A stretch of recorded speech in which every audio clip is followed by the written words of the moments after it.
deadlines.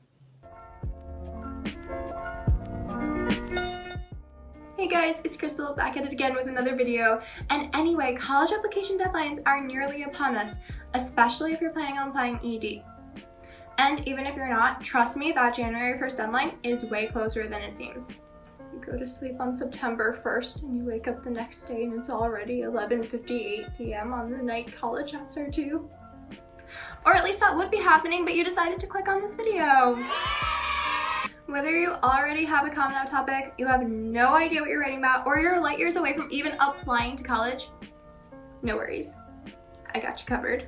As a student who was able to get into my dream university, Columbia University, where I applied ED, I thought it would be helpful for me to walk you guys through my process of choosing my Common App essay topic.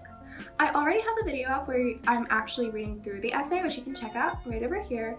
But I've never actually really seen someone on YouTube go through their whole process of going back and going through what their mindset was like when they were actually choosing the essay topic. So I thought I'd do that for all of you today. Of course, it's super important to keep in mind that college admissions in the US are holistic. So it's not just the essay or really any one factor that gets you in on its own, but it's all part of a package that includes your grades, extracurriculars, letters of recommendation, the works. And if you guys need any help at all with any part of that process, whether it's tutoring or essay coaching or just walking you through the college application process, don't hesitate to get in touch with me. You can send me an email. We can set up a phone call, do a little Zoom. I love interacting with my subscribers, so please don't hesitate to reach out to me. And especially be sure to subscribe and hit that notifications bell, because I have got videos on this channel about pretty much every college related topic you could possibly dream of. And also, like, if you want me to make some more videos about the college essays or anything with regards to the college application process, leave a comment right down below telling me what you want to see and I will get right on it. I love you guys and I want to do what's best for you, so let me know what that would be. So for those of you who haven't read my Common Application essay or listened to me read about it in my other video, which if you haven't watched that yet before this one, you definitely should, I answered the prompt, discuss an accomplishment, event, or realization that sparked a period of personal growth and a new understanding of yourself or others. And I wrote about a summer program I attended called the Telluride Association Summer Program, or TASP, which I also have a bunch of videos about up on this channel, so if you're interested in applying there, definitely go check those out too. I attended this program the summer between my junior and senior year of high school, and there were actually a couple other people at the program who were also considering writing about our experiences for their college essays. I actually didn't start out thinking I was going to write about it, but there were some people who actually carried around notebooks where they would write down certain events that happened so they would remember them later on, which personally I wasn't really into because I wanted to make sure that I was really living in the moment and making the most of those 6 weeks that we had there. But yeah, it was pretty hardcore.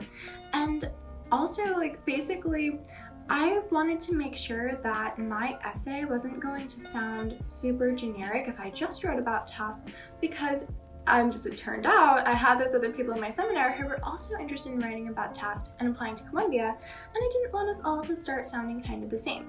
So I was like, okay, TASP would be really good to write about. It was an amazing formative experience, but this essay needs something more. So I was faced with kind of this dilemma because I absolutely loved my time at TASP and it truly changed me as a person, and it taught me so much about life and literature and other people. And I didn't want the worry that my essay might sound kind of similar to maybe 10 or 15 other people who were in my seminar to dissuade me from writing about this experience that truly was so beautiful and formative in my life. However, I was also keenly aware of what an incredible freaking privilege it was to be able to attend this program. Now, TASP is 100% free for people who get in, because at least in my year, it was all paid for by the Jack Kent Cooke Foundation. So thank you, TASP, and thank you, Jack Kent Cooke. But it also has this reputation as being this top humanities summer program, and I didn't want to come across like, oh, look at me, I think I'm so special because I got into this program. I wanted to be judged in my essay on my own merits for the admissions officers, and I didn't want to come across as though I was trying to define myself by one program that I did in my high school experience. Because, like all of you, I wanted to come across as being a three-dimensional, multifaceted human being, which we all are. Plus, in my year, we only had 500 words to do it in instead of 650 like y'all get nowadays. So I was like, ah. So that was when I really turned to the prompt and took another good hard look at it. I felt like I had the event that sparked a period of personal growth part down, but I was able to just gain inspiration by looking at it once more with fresh eyes. And I decided that I could write about task as a catalyst for the part of the prompt that talked about sparking a new understanding of myself and other people. I could still talk about this program, this community experience that was so meaningful for me, but I could use it as a jumping off point to get into the nitty-gritty of who I was and what mattered to me. Or so I thought.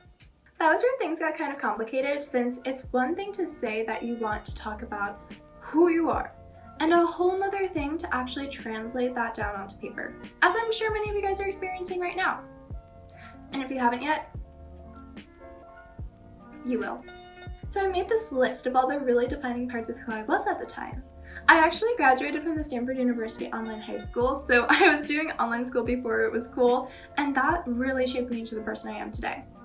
And then I wanted to talk about all the things that I did while I was there and all the communities I was part of. Like, for instance, I was really lucky to have been the editor of our literature journal, and I was able to use that platform to campaign to make the creative writing courses that the school was offering be for free, so all students had access to them.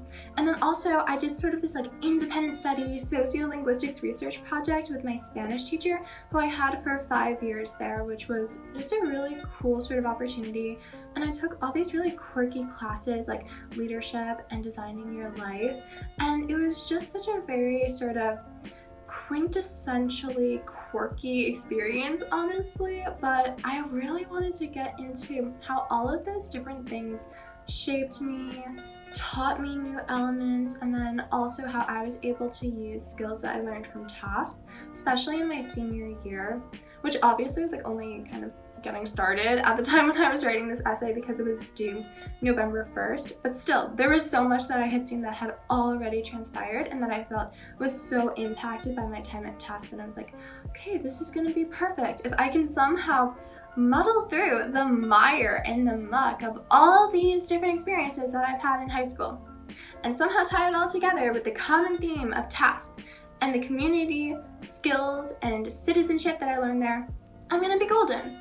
Side note, that Spanish teacher I mentioned, who I worked with for 5 years and did sociolinguistics with, she actually works with me at my company now, my IB Education, where we do tutoring and academic consulting, and she's actually offering these online courses that are for other educators to help them acclimate to online learning. So if y'all's professors still can't work Zoom, please send them her way. Anyway, I had all these different experiences and made all these relationships with other students and teachers, and I knew that I really wanted to show how that cause and effect relationship happened, since a lot of that was after TASP. However, I also knew that I wanted my essay to be cohesive and to center around a certain theme.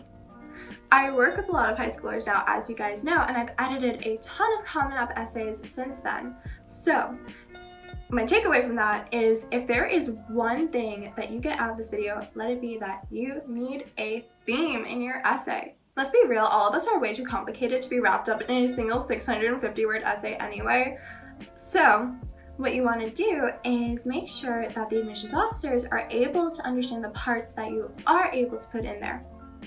I'm a creative writing student, so we call it a conceit, basically like a little gateway into your mind, and I like to think of it like we're all Hansel and Gretel, leaving a little trail of breadcrumbs behind for the admissions officers to follow, because honestly, after all the essay reading, they're probably craving some carbs.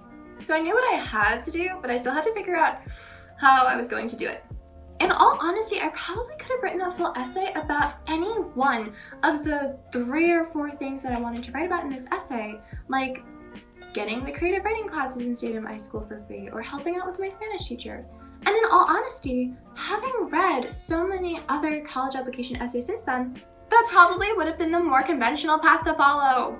So I knew I really needed a reason to include all those experiences that meant so much to me. And I knew that reason was going to have to be that they all united into one singular path that the admissions officers could follow to understand the narrative that I was trying to get across in my applications. So I went back and took a good hard look at what that narrative was.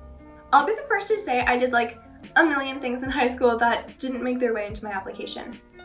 I mean, I did extracurricular activities like martial arts and linguistics research that I never even thought about including in my activities section. Speaking of which, I already have a video up about the extracurriculars that got me into Columbia, but I've also been thinking about making a video about how and why I chose to leave several extracurriculars off my application and why I chose the ones that I did. So if you want to see a video about that, please leave a comment down below.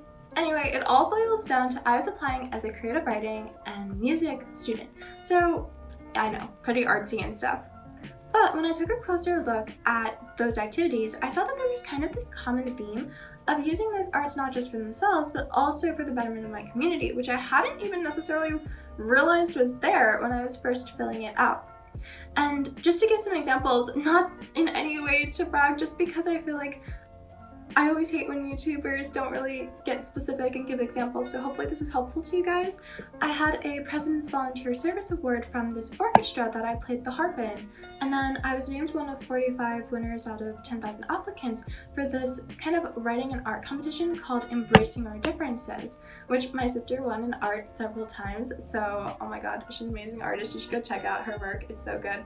But yeah, so those were like these competitions that were all about community service, bringing people together, all that good stuff. And so I saw that there was that community sort of vibe to the artsier things that I was doing, so it wasn't just like stereotypical art student kind of stuff. Plus, looping back around to task, when I talk about it changing my life, what I mean is that it made me more aware of being a citizen in the US and having the power to use any platform I might have to bring people together and create these democratic communities in which we're good together and we exercise our rights together and we actively participate in our communities. She said, go vote.